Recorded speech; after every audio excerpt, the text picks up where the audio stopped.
नमस्कार। हमने ये निर्णय लिया है कि जून के महीने में भी IUI कैंप कंडक्ट करेंगे क्योंकि पेशेंट्स को बहुत अच्छा सक्सेस रेट मिला है और बहुत पेशेंट्स ने रिक्वेस्ट किया एक और महीना इसे एक्सटेंड किया जाए।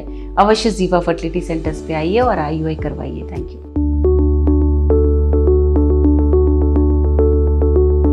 नमस्कार, मैं डॉक्टर सुवर्चला जीवा फर्टिलिटी सेंटर्स में साइंटिफिक डायरेक्टर हूँ। ट्यूब्स जब ब्लॉक होते हैं, क्या कोई ट्रीटमेंट ऑप्शन है आपके लिए? ये ट्यूब्स ब्लॉक होने पर आप क्या क्या करा सकते हैं जिससे आपके सक्सेस रेट प्रेगनेंसी में बढ़ जाए? पहले तो ये समझिए कि जो गर्भ होता है उसके साइड में 2 ट्यूब होते हैं जो ओवरीज को अटैच्ड होते हैं, और जब ट्यूब ब्लॉक होने का आपका रिपोर्ट आता है ये अक्सर HSG से आता है, हिस्ट्रोसैल्पिंगोग्राम।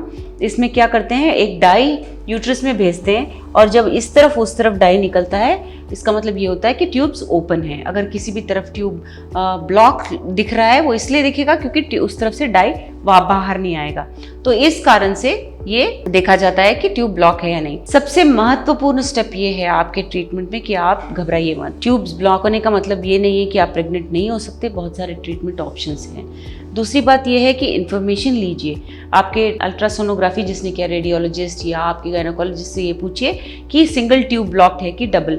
अगर सिंगल ट्यूब ब्लॉक है फिर भी आपके चांस ऑफ सक्सेस अच्छे रहेंगे। एक ट्यूब के ब्लॉक हो जाने से आपके सक्सेस से 50% रेट नहीं गिरते हैं। एक ट्यूब से भी आप प्रेग्नेंट हो सकते हो क्योंकि जिस साइड का ट्यूब ओपन है उस साइड अगर अंडा बढ़ रहा है और जब वो रिलीज होगा तो आपके सक्सेस रेट उतने ही होंगे जितने 2 ट्यूब के बराबर होंगे।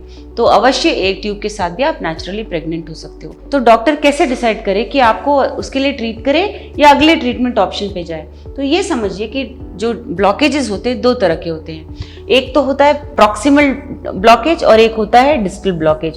प्रॉक्सिमल ब्लॉकेज इस जगह होता है जहां से यूट्रस ट्यूब को कनेक्टेड है, तो वहां जब ब्लॉक होता है अक्सर ऐसा होता है कि जब HSG किया जाता है तो जो यूट्रस है वो मस्कुलर कॉन्ट्रैक्शंस में चले जाता है, इसीलिए वो पतला लगने लगता है, ऐसा लगता है कि ब्लॉकेज है। ये हम उसको कंफर्म कर सकते हैं एक सलाइन सोनोग्राफी करा के, ये HSG दोबारा रिपीट करा के फिर से कर सकते हैं क्योंकि ये कॉन्ट्रैक्शंस अगर हो तो ये साइड ब्लॉक दिखेगा।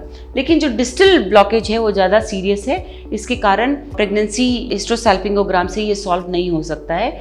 सर्जरी कराने से इसके ट्रीटमेंट ऑप्शंस बेटर होते हैं। अगर ये ओपन हो सकता है तो आपके सक्सेस रेट बेटर हो सकते हैं। अगर सर्जरी के बाद भी आपको प्रेगनेंसी नहीं आता है तो IVF कराने का बहुत बड़ा अच्छा ट्रीटमेंट ऑप्शन है आपके पास, जिसमें अंडों को ओवरी से निकाला जाता है, आपके हस्बैंड के स्पर्म से मिलाकर बच्चे को गर्भ में डाला जाता है और जहाँ से आपको प्रेगनेंसी चांसेस अच्छे होते हैं। ये याद रखिए कि ट्यूबल ब्लॉक वालों को सक्सेस रेट बहुत अच्छा होता है, इसलिए क्योंकि गर्भ में उनका कुछ प्रॉब्लम नहीं होता है, ट्यूब्स में ब्लॉकेजेस होते हैं। हाँ, ये बात ज़रूर है कि ट्यूब में अगर कोई इन्फेक्शन हो, हाइड्रोसैल्पिंग्स हो, अगर पानी के जैसा कुछ भर रहा हो, इन्फेक्शन हो, कुछ भी हो, उसकी वजह से इसका गर्भ का भी माहौल बिगड़ता रहता है। इससे सक्सेस रेट किसी भी ट्रीटमेंट ऑप्शन से कम हो सकता है। इसलिए ये जानना ज़रूरी है कि ट्यूबल ब्लॉकेज क्यों हुआ है, कहाँ है, किस कारण हुआ है, क्या हम अगले ट्रीटमेंट ऑप्शन पे जाना आवश्यक है, या HSG से भी ये प्रॉब्लम सॉल्व हो सकता है।